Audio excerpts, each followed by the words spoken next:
Today we're making old fashions. Stay tuned.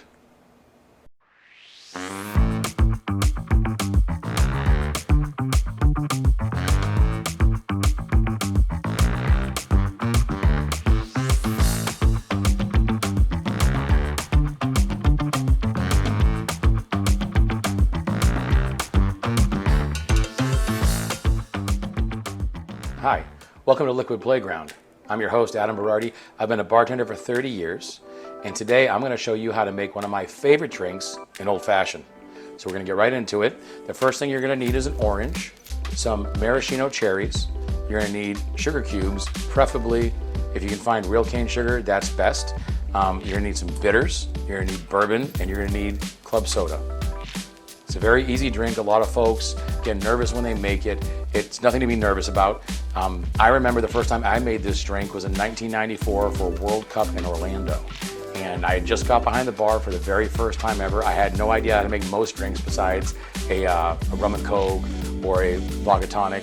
And someone asked me my very first drink for an old fashioned. I was terrified, but a bartender helped me and we made it together.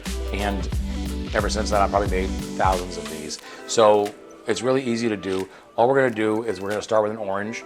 Now, most places and most people would prefer just to have the orange rind in the bottom of the glass. I prefer to get a little bit more of a juicy flavor to it, so I use the whole orange. Some people like that, some people don't, but since I'm making it for myself, I'm going to use a whole orange slice. We're going to put it right in the bottom of the glass. Whenever possible, if you're at work or making something for somebody else, use a pick or tongs. We don't want to get our fingers on their drink. But since it's for me and I've washed my hands, I'm going to go ahead and use my fingers today.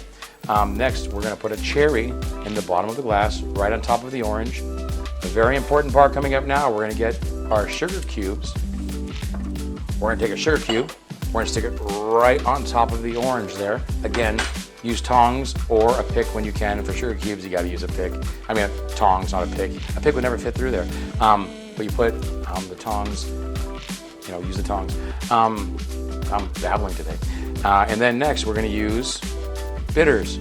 So these bitters come from Trinidad and Tobago. They're the classic bitters. I love the flavor of bitters. I'm going to go ahead. You're supposed to put 2 or 3 dashes in. I'm going to put 3 or 4. Bitters is actually a very strong spirit. People don't know that. It's 47% alcohol. If you don't believe me, just look at the label. So be careful how much you add. If someone comes up to the bar and says, hey, can I have a bitters and soda? I have indigestion. Just keep in mind when you're giving that to them, you're giving them alcohol. So you want to make sure that you are very forthcoming with what you're doing with that. So we have our ingredients in the bottom of the glass now. So we're going to do the next thing that every bartender says they hate, and they do. It's muddling. This is a muddler. You can pick one up at any grocery store. You can usually get an entire bar set for a very reasonable price. So some people like using wood. I like using the rubber stamped one at the bottom. And we're just going to muddle this stuff. So when you muddle, you're not going to smash it. You don't need to smash the ingredients. You'll kind of ruin the complexity and the texture and the flavor of the drink by doing that. What we're going to do is we're just going to take the muddler with a little bit of force. We're going to press it on the bottom of the glass and twist at the same time and muddle. That's what muddling is. We're just trying to push those flavors, mix those flavors. One of the reasons why we want to use a sugar cube instead of the simple syrup is because that rind at the bottom is very hard. That sugar actually gets in the rind, kind of activates it a little bit, gets those oils out for us that we want, and that's really kind of important. And the bitters kind of acts like an astringent. So we have both of those things going for us. We'll let that set for a couple seconds and just kind of let those flavors melt. The next thing we're going to do is we're going to add ice. We always build over ice with anything that we're doing. So we're going to put ice in the thing, and we're going to put ice all the way to the top of the glass. You might be saying, Adam, why so much ice? Don't I get more alcohol if you add less ice? No. If you're at a bar, you get the same amount of alcohol if you ask for a drink, if you add a little bit of ice or a lot of ice. The only thing that changes is the mixer. And most of these drinks are designed for a specific purpose. This one is for aroma and flavor. So we want to add ice all the way to the top and build over ice like many drinks, because when you drink it and we add the club soda at the end, give that club soda a chance to effervesce. A lot of sparkling beverages, they really, the carbonation kind of lacks if it's not cold enough. So we want to do that. We want to put that soda on top at the end.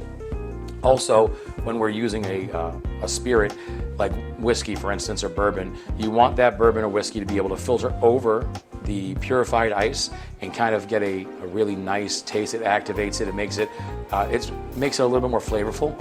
So we like to build over ice always. Today I'll be using Evan Williams. It's not my whiskey of choice, generally speaking. I like Angel's Envy.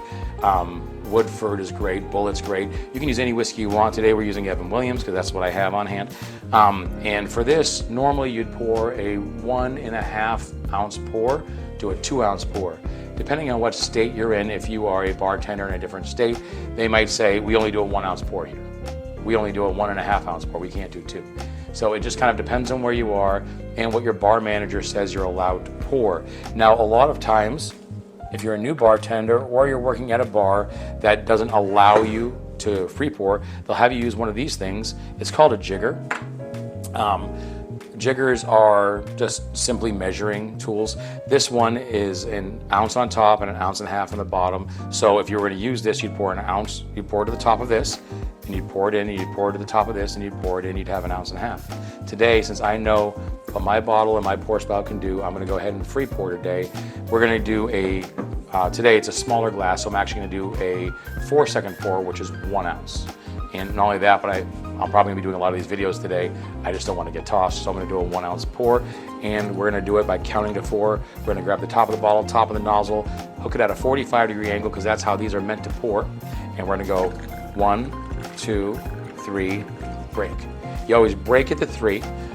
Right after the 3, before you hit 4, to get a 4-second pour. If you count to 4, you've gone too long, you've gone to 5 seconds, and the drink is going to change. It's going to change flavor. It's not going to be exactly what you're looking for. So don't forget that. If you're doing a free pour, a 1 ounce pour is 4 seconds. It's 1, 2, 3, break. And you'll see we have a nice 1 ounce here. We're going to add some club soda to the top here. You see it? How it goes over the ice and it bubbles so nicely. It's beautiful. So we have all of our ingredients in the glass now. We've muddled the orange at the bottom with the cherry, the real sugar cube. We have 4 or 5 dashes of bitters.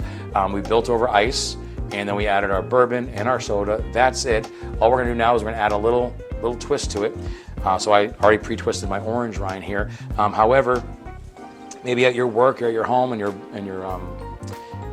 your tool set that you got at the store, you found one of these bar spoons. You'll notice that it's curved on the handle.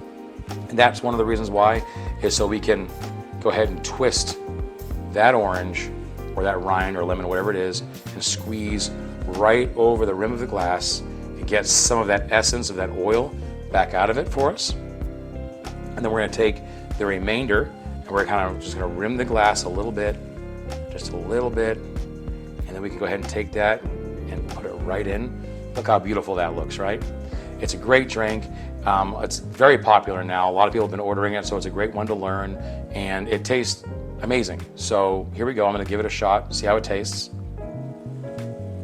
It definitely smells good. Amazing. Yeah, that is a mean old-fashioned right there. So that's all there is to it, guys. If you have any questions, please feel to leave them in the comments below. If you like what you saw today, please do me a favor. Hit that subscribe button, like, share with your friends and family. Thanks so much for joining us today. Don't forget, always tip your servers and bartenders. Okay, guys. Thanks. Have a great day. This is fantastic. Damn, it's good. I make a good drink. You know that?